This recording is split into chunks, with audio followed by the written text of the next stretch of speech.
The Strange High House in the Mist. By H.P. Lovecraft. Transcribed by Ambitious Owl.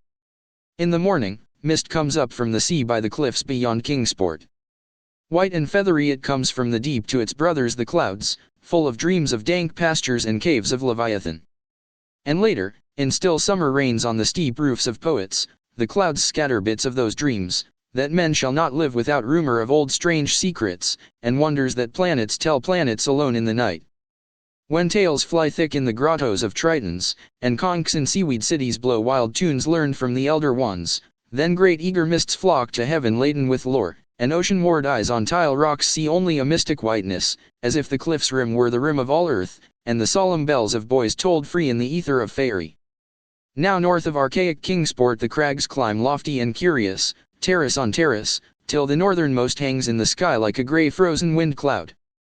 Alone it is, a bleak point jutting in limitless space, for there the coast turns sharp where the great Miskatonic pours out of the plains past Arkham, bringing woodland legends and little quaint memories of New England's hills.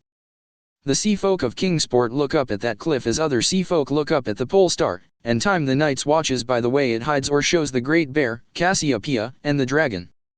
Among them it is one with the firmament, and truly, it is hidden from them when the mist hides the stars or the sun. Some of the cliffs they love, as that whose grotesque profile they call Father Neptune, or that whose pillared steps they term the causeway, but this one they fear because it is so near the sky. The Portuguese sailors coming in from a voyage cross themselves when they first see it, and the old Yankees believe it would be a much graver matter than death to climb it, if indeed that were possible. Nevertheless there is an ancient house on that cliff, and at evening men see lights in the small paned windows. The ancient house has always been there, and people say one dwells within who talks with the morning mists that come up from the deep, and perhaps sees singular things oceanward at those times when the cliff's rim becomes the rim of all earth, and solemn boys toll free in the white ether of faerie. This they tell from hearsay, for that forbidding crag is always unvisited, and natives dislike to train telescopes on it. Summer boarders have indeed scanned it with jaunty binoculars, but have never seen more than the grey primeval roof, peaked and shingled, whose eaves come nearly to the grey foundations, and the dim yellow light of the little windows peeping out from under those eaves in the dusk. These summer people do not believe that the same one has lived in the ancient house for hundreds of years, but cannot prove their heresy to any real Kingsporter. Even the terrible old man who talks to leaden pendulums in bottles, buys groceries with centuried Spanish gold, and keeps stone idols in the yard of his antediluvian cottage in Water Street can only say these things were the same when his grandfather was a boy, and that must have been inconceivable ages ago, when Belcher or Shirley or Pownell or Bernard was governor of His Majesty's province of the Massachusetts Bay. Then one summer there came a philosopher into Kingsport. His name was Thomas Olney, and he taught ponderous things in a college by Narragansett Bay. With stout wife and romping children he came, and his eyes were weary with seeing the same things for many years, and thinking the same well-disciplined thoughts. He looked at the mists from the diadem of Father Neptune, and tried to walk into their white world of mystery along the Titan steps of the causeway.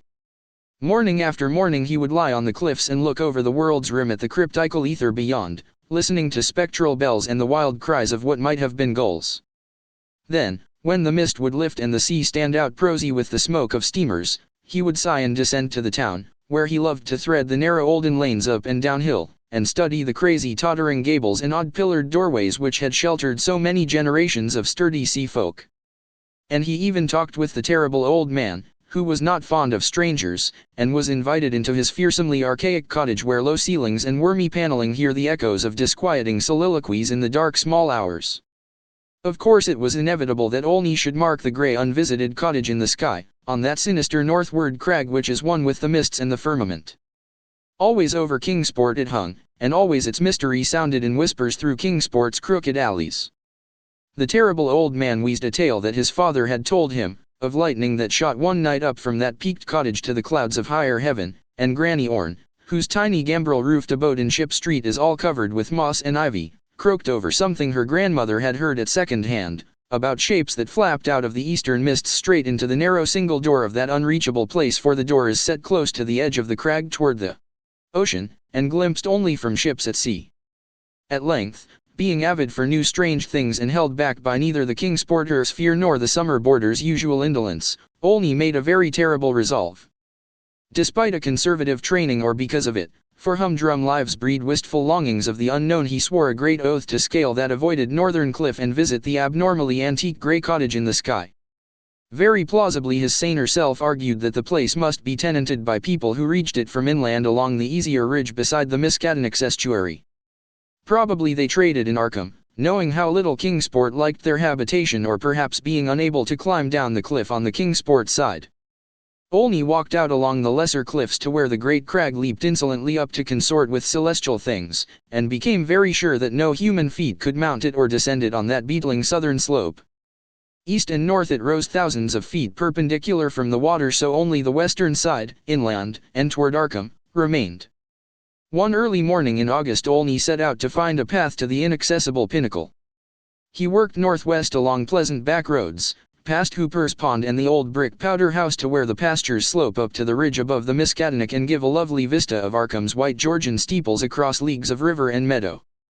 Here he found a shady road to Arkham, but no trail at all in the seaward direction he wished. Woods and fields crowded up to the high bank of the river's mouth, and bore not a sign of man's presence, not even a stone wall or a straying cow, but only the tall grass and giant trees and tangles of briars that the first Indian might have seen. As he climbed slowly east, higher and higher above the estuary on his left and nearer the sea, he found the way growing in difficulty till he wondered however the dwellers in that disliked place managed to reach the world outside, and whether they came often to market in Arkham. Then the trees thinned, and far below him on his right he saw the hills and antique roofs and spires of Kingsport. Even Central Hill was a dwarf from this height, and he could just make out the ancient graveyard by the Congregational Hospital beneath which rumor said some terrible caves or burrows lurked. Ahead lay sparse grass and scrub blueberry bushes, and beyond them the naked rock of the crag and the thin peak of the dreaded grey cottage. Now the ridge narrowed, and Olney grew dizzy at his loneness in the sky. South of him the frightful precipice above Kingsport, north of him the vertical drop of nearly a mile to the river's mouth. Suddenly a great chasm opened before him, 10 feet deep, so that he had to let himself down by his hands and drop to a slanting floor, and then crawl perilously up a natural defile in the opposite wall. So this was the way the folk of the uncanny house journeyed betwixt earth and sky. When he climbed out of the chasm a morning mist was gathering, but he clearly saw the lofty and unhallowed cottage ahead, walls as grey as the rock, and high peak standing bold against the milky white of the seaward vapors. And he perceived that there was no door on this landward end, but only a couple of small lattice windows with dingy bullseye panes leaded in 17th century fashion. All around him was cloud and chaos, and he could see nothing below the whiteness of illimitable space.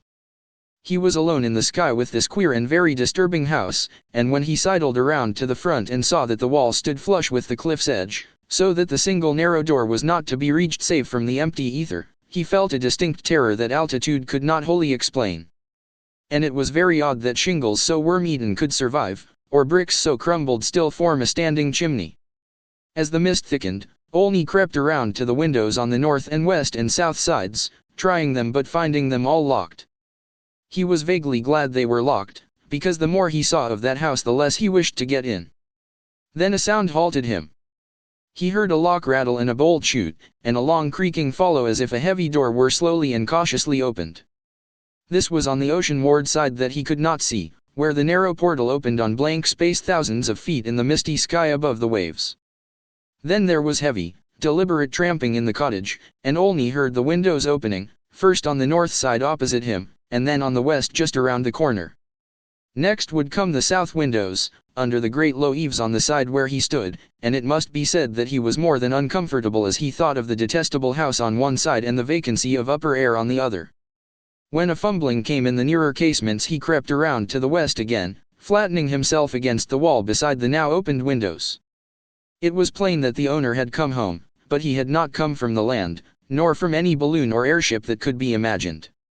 Steps sounded again, and Olney edged round to the north, but before he could find a haven a voice called softly, and he knew he must confront his host.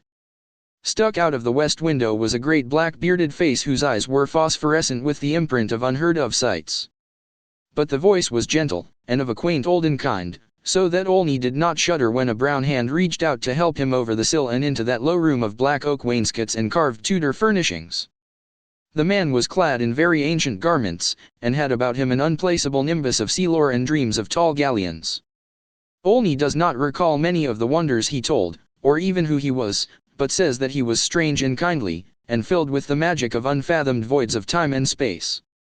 The small room seemed green with a dim aqueous light, and Olney saw that the far windows to the east were not open, but shut against the misty ether with dull panes like the bottoms of old bottles. That bearded host seemed young, yet looked out of eyes steeped in the elder mysteries, and from the tales of marvelous ancient things he related, it must be guessed that the village folk were right in saying he had communed with the mists of the sea and the clouds of the sky ever since there was any village to watch his taciturn dwelling from the plain below. And the day wore on, and still Olney listened to rumors of old times and far places, and heard how the kings of Atlantis fought with the slippery blasphemies that wriggled out of rifts in ocean's floor, and how the pillared and weedy temple of Poseidon is still glimpsed at midnight by lost ships, who knew by its sight that they are lost. Years of the Titans were recalled, but the host grew timid when he spoke of the dim first age of chaos before the gods or even the elder ones were born, and when the other gods came to dance on the peak of Hathegkia in the stony desert near Uldhar, beyond the river sky. It was at this point that there came a knocking on the door, that ancient door of nail-studded oak beyond which lay only the abyss of white cloud. Olney started in fright, but the bearded man motioned him to be still, and tiptoed to the door to look out through a very small peephole. What he saw he did not like, so pressed his fingers to his lips and tiptoed around to shut and lock all the windows before returning to the ancient settle beside his guest. Then Olney saw lingering against the translucent squares of each of the little dim windows in succession a queer black outline as the caller moved inquisitively about before leaving, and he was glad his host had not answered the knocking. For there are strange objects in the great abyss, and the seeker of dreams must take care not to stir up or meet the wrong ones. Then the shadows began to gather, first little furtive ones under the table, and then bolder ones in the dark paneled corners. And the bearded man made enigmatical gestures of prayer, and lit tall candles in curiously wrought brass candlesticks. Frequently he would glance at the door as if he expected someone, and at length his glance seemed answered by a singular rapping which must have followed some very ancient and secret code. This time he did not even glance through the peephole, but swung the great oak bar and shot the bolt, unlatching the heavy door and flinging it wide to the stars and the mist. And then to the sound of obscure harmonies there floated into that room from the deep all the dreams and memories of earth's sunken mighty ones. And golden flames played about weedy locks, so that Olney was dazzled as he did them homage. Trident-bearing Neptune was there, and sportive tritons and fantastic nereids, and upon dolphins' backs was balanced a vast crenulate shell wherein rode the gay and awful form of primal Nodens, lord of the great abyss.